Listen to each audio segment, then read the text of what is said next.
My name is Adam Gilbert. I'm director of the early music program at the Thornton School of Music at the University of Southern California.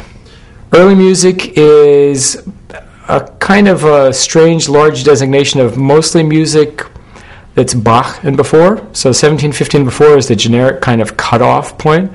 But it's more than that because a lot of people play Bach who aren't involved in early music. It also has to do with something we are now calling the historical performance movement or the historically informed performance movement, meaning that if I play Bach, the difference between me and a modern player is that I'm having my students play a Baroque violin.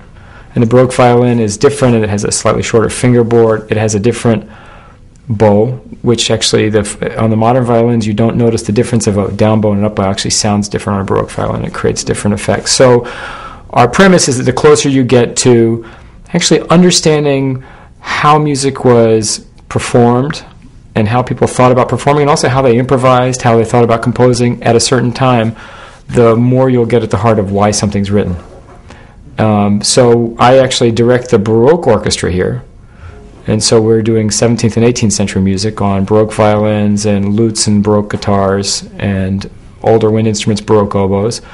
But I also specialize in 16th and 15th century improvisation, and I play an instrument called a shawm. And a shawm is the Renaissance version of the oboe. It has no keys. It just has holes. It's very loud. It was the great wind instrument of the 15th century. It's if you went to a wedding, you'd hear a shawm. If you went to a ducal palace, you'd hear the shawm, and the shawm would be improvising dance music or playing love songs. The shawm is related to the zorna, which is another wedding instrument played in Turkey, the swona in China. It's a double reed instrument. It has a wide double reed like this, but small, with a little thing in your disc you put on the outside of your mouth. It's got a big bell that looks trumpet-like, and it's pretty loud and piercing. The Shehnai in India is a relative.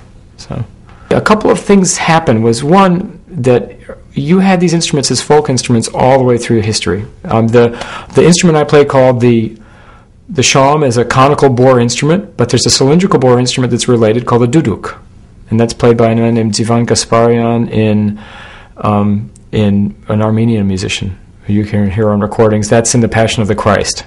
That has a certain sound associated with the Middle Eastern style of instrument. Well, that tradition goes all the way back to ancient Greece with an instrument called the aulos.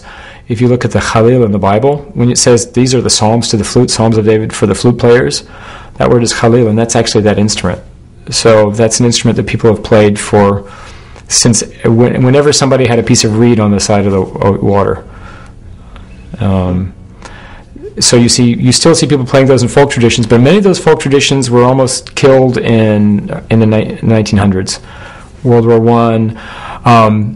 I also played bagpipes. Bagpipes were all over Europe until World War I or so, and then especially World War II, with fascist governments in Spain tried to shut down any of the culture of bagpiping because that was considered to be Galician and not Spanish particularly. So what happened was a lot of these players died off, and then in the 1970s you'd have two 80-year-old guys left, and now those traditions have come back from those 80-year-old guys have taught a young generation. So if you go to Spain now, you can find a bagpipe player on every street corner in the north. And if you say, wow, you're a real bagpiper, oh yeah, I'm okay, but that guy down the street is even better than I am. So you can follow the trail until you get to the guy who actually makes the instruments. And that's sort of what's happening now. So there is a revival, but there also, the instrument I play, the shawm, became the oboe. So it's still played in the orchestra today. It's just tooled up with keys and more bells and whistles. My version of the instrument is about so long. I should have brought it in here. It's about this long. It's very loud. You wouldn't want to hear it this close. And the original folk version is about this long, and it went over on Columbus's ship to Central America, so you actually see it in Colombia and Guatemala as a folk instrument as well. My first memory is I wanted a clarinet because I saw Betty Goodman on TV. And that was when I was 5 or 6 years old. And I had no idea what a clarinet was. I just saw him and I really liked it. And I really liked Louis Armstrong, and I remember liking kind of instruments, people playing and wind instruments. I got a recorder when I was 8 years old on the premise that if I showed that I could play that, I'd get a clarinet. And I played Go Talent Roadie for 3 years. And that's all I did. I just played Go Talent Roadie over and over, and it drove my family crazy. I got a clarinet. I joined the band in high school and in middle school and fifth, sixth grade.